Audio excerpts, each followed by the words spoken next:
गीत संहिता 15 दाऊदंकर गीत। हे सदाप्रभु, तुम्भ आवासरे किए प्रवास करि पारिबो? तुम्भ पवित्र पर्वतरे किए वास करि पारिबो? जेउ जन सरलाचरण धर्म कर्म करे ओ आपण अंतःकरणरे सत्य कहे, जे आपण जिह्वारे ग्लानि करे नाही अबा आपण मित्रर अनिष्ट करे नाही, कि अबा आपण प्रतिबासी विरुद्धरे निंदा प्रकट करे नाही।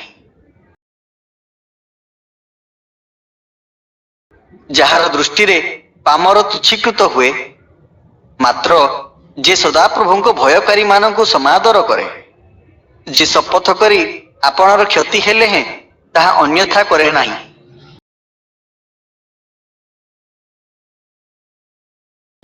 ଯେ ସୁଧ ପାଇଁ ଟଙ୍କା ଋଣ ଦିଏ ନାହିଁ, କିଏ ବା ନିର୍ଦ୍ଦୋଷ ବିରୁଦ୍ଧରେ ଲାଞ୍ଚ ନିଏ ନାହିଁ, ଯେ ଏହି ସକଳ କର୍ମ କରେ ସେ କେବେ ଘୁଞ୍ଚା ଯିବ ନାହିଁ।